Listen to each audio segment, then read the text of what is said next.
what's up? For everybody out there who thinks sandwiches aren't dinner, today I'm gonna prove you wrong. In this video, I'm gonna show you how to make a weeknight version of the Vietnamese classic Banh Mi sandwich that only takes about 20 to 25 minutes start to finish. This is weeknighting.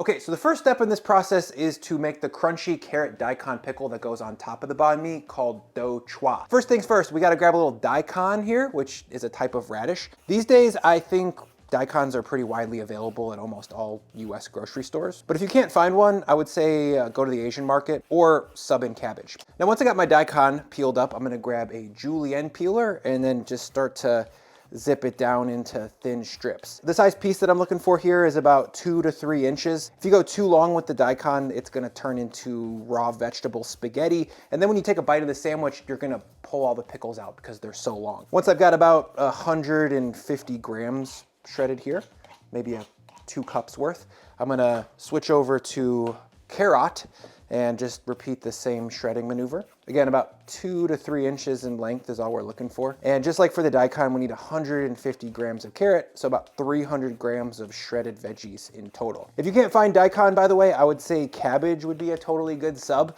It also has that kind of farty, sulfury flavor that daikon has, and it'll stay crunchy just like daikon. In total, 1 medium-large carrot should be more than enough to get me that 150 grams, by the way. Okay.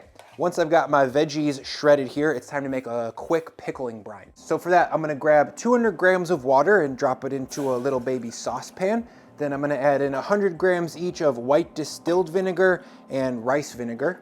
Then I'm gonna add in 40 grams of sugar and 4 grams of salt. Once everything's in the pot, I'm gonna let that come up to a quick boil, which shouldn't take more than 2 minutes.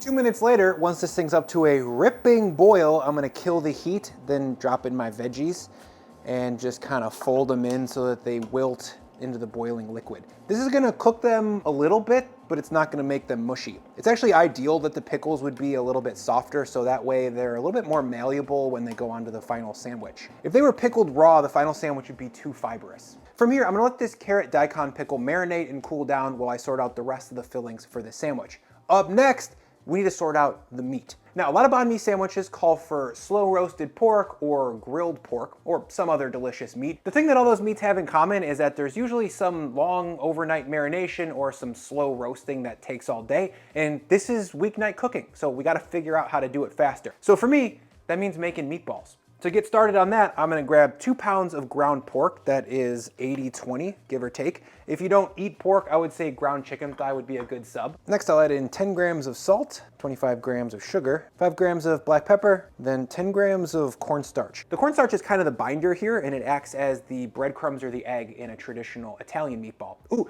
and it actually adds a little bit of a bouncy chew, which I think is a positive thing. Next, I'll add in 50 to 60 grams of fish sauce. I would say if you're salt sensitive though, maybe go 30 grams. Then I'm gonna grab my microplane and 5 to 6 large garlic cloves and grate those in. In total, we need about 30 grams of garlic. And if you don't own a microplane, oven's hot. If you don't own a microplane, I would say a garlic press is totally fine. Then I'm gonna keep my microplane out and then grab a knob of unpeeled ginger and grate that into the bowl as well. I've mentioned this a bunch of times before. I don't peel ginger when I'm grating it on a rasp grater just because the skin isn't that fibrous and it's not bitter and it just saves me a lot of time. So I skip it. 30 grams of ginger goes into the bowl. Once the ginger and garlic are in the bowl, I'm gonna grab 1 large shallot or like a quarter of a red onion, and I'm just gonna mince that super finely. We don't have to go too crazy on perfect knife skills here. We just want small pieces so we don't have giant pieces of onion sticking out in our meatball. There we go. In total, that's 60 grams of shallots going into the bowl. And then the last little bit of prep here is to take about 15 to 20 grams of fresh basil and just run my knife through it until it's finely minced. The thing about basil is it makes pretty much everything that it's in taste super good. And when it comes to Southeast Asian food, that sweet, perfumey flavor is everything. And once that's minced, it goes in with everything else. From here, I'm just gonna jump into the bowl and mush this all together until the aromatics and the fish sauce and the sugar and everything are evenly distributed. And I also want to work this meat a little bit to develop the myosin proteins. That's the thing inside the meat that kind of makes it tacky and helps it hold itself together in the oven. And developing it helps us make meatballs that actually hold their shape. And once this is done, it should look like, you know, meat paste. And it should be nice and tacky too. Now to turn this pile of smeared meat into meatballs, I'm gonna grab a 2-ounce scoop and just spread it into my hand and then roll it back and forth to develop a little bit more of that myosin protein to make it a little bit more sticky. And there we go, roughly 2 ounces. A lot of people ask this, but I use gloves, by the way, because I'm always constantly touching these cameras and I don't want to get them all porked up. Also, if you don't have a specialized scoop like this one, feel free to use a little tablespoon scoop and scoop out about 2 large scoops or 4 small ones, and that should get you into the ballpark of 2 ounces, give or take. Now we've got 16 meatballs laid out, it's time to cook them. So I'm gonna move this sheet tray over to a preheated 475F oven, and I'll bake these things for 12 to 15 minutes. All right, while those meatballs finish cooking, I'm gonna really quick bust out some very simple knife work, and then I'm gonna bust out a cheeky little condiment to sauce this sandwich with. But first, I'm gonna thank Trade Coffee for sponsoring this video. Trade, in case you haven't heard of it, is a coffee delivery service that partners with top coffee roasters from around the country to deliver fresh, extremely good tasting coffee directly to your door. Let's see what I got today. Ooh, it's a water processed decaf from Panther Coffee in Florida. Yeah, I'm mostly a decaf guy these days because caffeine is a hell of a drug, but you can build your subscription based on whatever type of coffee you like. Decaf, full calf, light roast, espresso, and even cold coffees. Plus, if you're not feeling the next coffee in your queue, you can just switch it out. That flexibility is one of my favorite perks of a Trade subscription, but really it comes down to the high quality of their coffee. That's what really seals the deal for me. So if you want to transform the way that you experience coffee at home, give Trade a try. Right now, they'll give you your first bag of coffee for free when you visit drinktrade.com/Brian and hit subscribe. Trade guarantees that you're going to love that first bag so much that they'll replace it for free if you don't. Again, go to drinktrade.com/Brian for your first bag for free when you subscribe. I genuinely love Trade coffee. I drink it most days, and I think you're going to love it too. Check it out. Okay, while those meatballs cook, we're gonna do just a little bit of knife work and then a cheeky little condiment to throw on top of the sandwich that's gonna make it taste mucho good. So I'm gonna grab a English style cucumber and a peeler and just rip off some of the peel real quick. Sometimes these peels are a little bit toothy for me and I don't like them, and sometimes they're a little bitter, so I like to lose them. To cut this thing, I'm just going to cut it into planks that are about a 1/2 inch, 1/4 inch thick, like that. And I'll cut that plank in half and then come back and just julienne it. I prefer to cut these into little strips like this because I think it fits onto the sandwich a lot better. Some people put coins of cucumbers on banh mi sandwiches, and yeah, that's not my truth. Now I've got about a cup or a cup and a half's worth of little cucumber strips. Next, I'm gonna grab 1 jalapeno and slice that as thin as I can. We definitely don't want thick strips because a little bit of jalapeno goes a long way for sure. We probably need about 4 or 5 slices per sandwich. So if we're feeding 4 people, that's like 20 to 25 slices. Also, quick pro tip is once you're done cutting jalapenos, wash your hands because, you know, the peener gets on stuff and it hurts. It burns your wiener. Once I got my jalapeno sliced up, I'm going to move on. Wash your hands. Totally.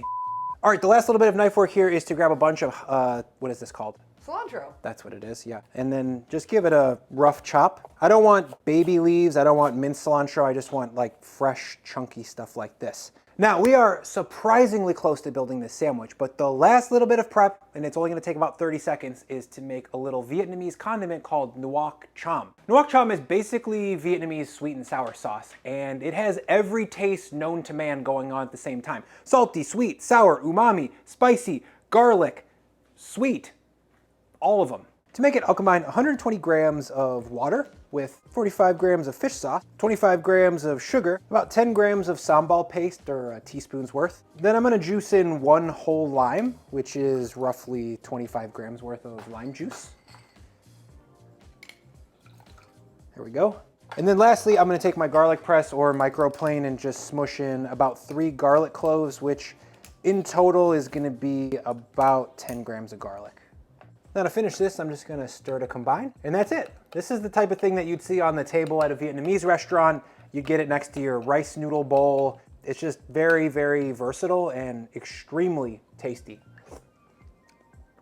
Ooh. Okay, the knife work is done. Our little saucy condiment thing is made, and it's been about 12 minutes, so it's time to check back on the meatballs. Oh my God, dude. These look so freaking sick. Woo! They're nice and roasty. You got some nice caramelization on the outside, and you get some of this crusty brown sugar burnt stuff on the bottom. That is extremely flavorful. Temp-wise, these should be somewhere between 155 and 165F, but I would probably lean closer to 165. Let's taste one real quick. These are searing hot, so let's see how this goes.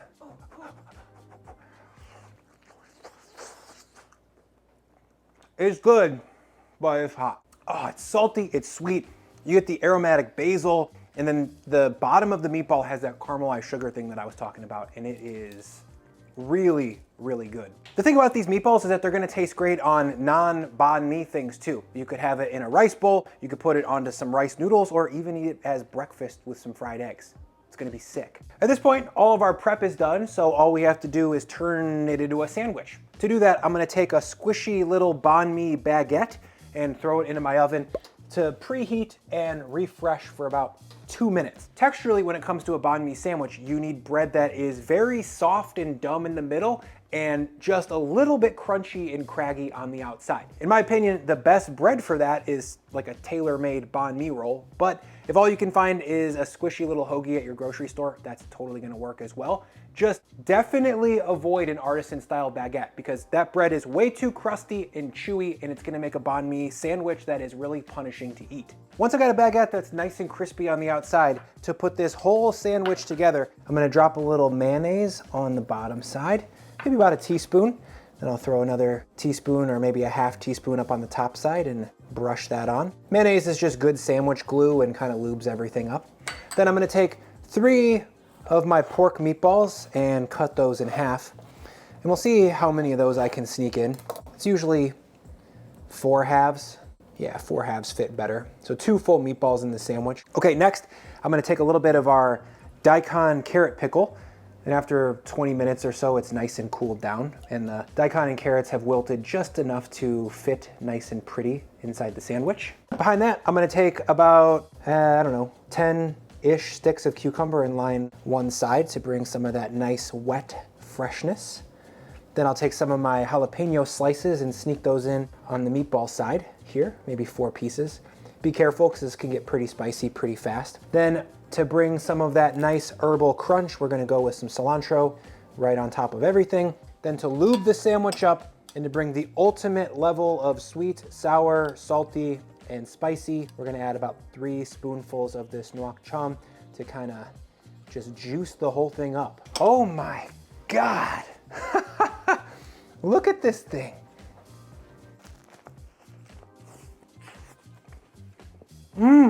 Who said sandwiches can't be dinner, guys? This thing's got some salad on it. There's some crunchy vegetables in there, and it tastes good. You work hard, you deserve something like this. If you guys want another 20 to 25 minute weeknight supper that's super flavorful and craveable, then please check out this video for my 20-minute Dan Dan noodles. Click it. Now let's eat this thing.